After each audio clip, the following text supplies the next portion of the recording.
Forget those BAFTAs and Oscars. This is the only award show people are talking about.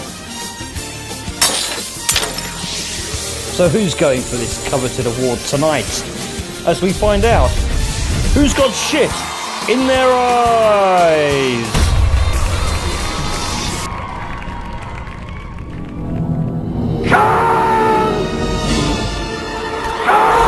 Any kind of proof, if you don't give them any reason to believe in you, they will dismiss you as a crank. Ever since David Icke's appearance on The Wogan Show, he's been classed as a crackpot and conspiracy theorist. Now, 20 odd years later, many of his predictions are coming true. He's a successful author and fills Wembley Stadium and other venues all around the world with his one-man show. Now, in 2018, a new documentary is being made about David Icke's life, called Renegade. Recently, David Icke went on Talk Radio and was interviewed by Eamon Holmes and Saira Khan. Now, if you've never heard of this loathsome woman, she's one of ITV's Moose Women. She was one of the first to be kicked out of Big Brother, and recently she told the whole world that because she lost her sex drive, her husband would go and shag other women. So knowing David Icke's opinion on political correctness, I really thought the sparks would fly. Then Eamon Holmes asked a question about phone tapping. Last night, I was on the phone at 11 o'clock at night to my brother, my elder brother, Leonard, right? And he attended your arena conference in Dublin. And we finished the conversation about you, and I said goodnight. And then suddenly there was a notification of 2 David Icke YouTube videos. And I thought, gosh, I didn't think my brother was very tech savvy. That was amazing. So I phoned him this morning. I said, thanks for those 2 video clips. They're very good. He said, I didn't send you 2 video clips. They weren't on my email. They weren't on my text messages. They weren't on WhatsApp. But these were, they dropped down on my phone. 2 YouTube suggestions about David Icke. Why did that happen? It's very simple. I've come across many stories like this. In fact, to such an extent that Facebook has had to say, actually, we're not doing it on purpose, or it's just for advertising.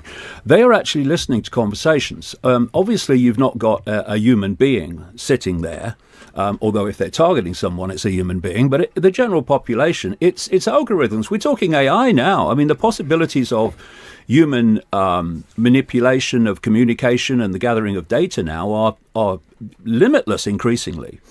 And what happens is because many people have had conversations about, say, a product.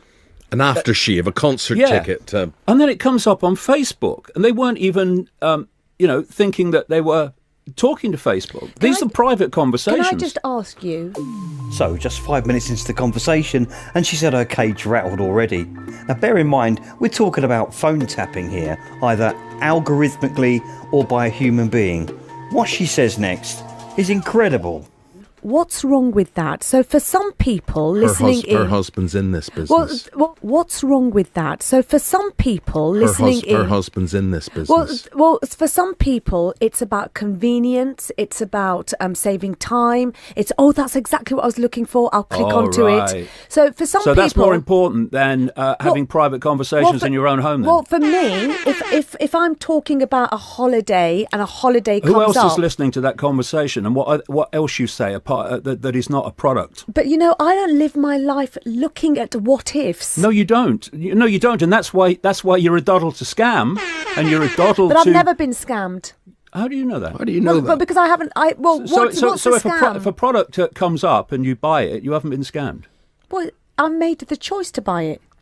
You think you have? Well, it's been put in front of you. If it wasn't put in front of you, you might not have bought it. There's lots of products that come up that I decide not to buy, and there are some that I decide to buy. But no, say, Sarah, for instance, I'm planning a secret holiday with my secret girlfriend, and the message comes through going to Hawaii, and my wife sees that. Well, has that ever happened to you? But it could.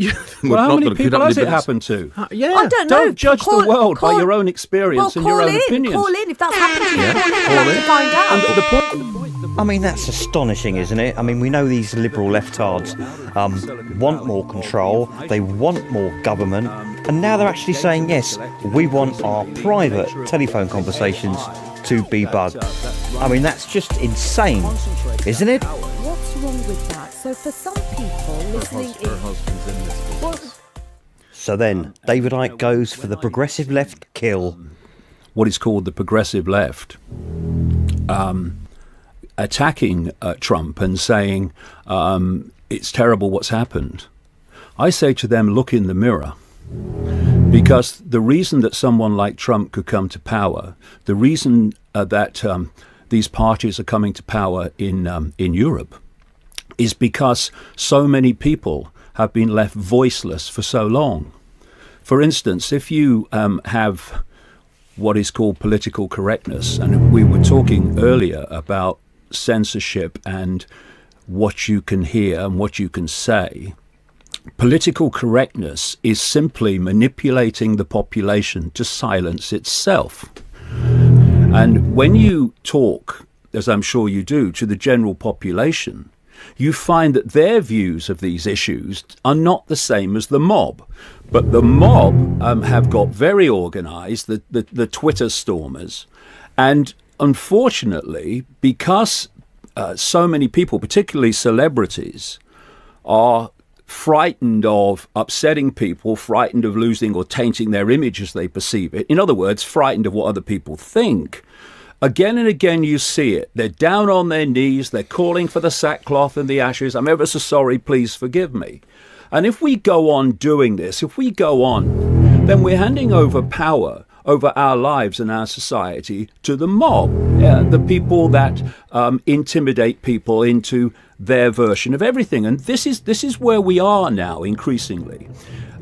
The only right in the eyes of these people is I am right. And because I am right, anyone else that has a different opinion to me must by definition be wrong. And if they're wrong, then their right to freedom of speech is nothing like as important as mine, because it don't matter if they have freedom of speech because they're wrong. This is the process of thinking, or what passes for it, that is increasingly having these vociferous, loud, intimidating people impose their will on everyone else. What you're doing is, rather than listening to the point, you just want to shout racist, which is what's happening in this country for 15, 20 years. Because you are. No, what have I said? What have I said that's because racist? You are. Tommy, you're so weak. You are racist. You've got and nothing you to back don't up, like that, do you? Tommy, let Carla you speak. Like it. You're getting What really have I heated said up. that's racist? You are a racist. What have I said that's bigot. racist? You're a racist. What have I said? Carla.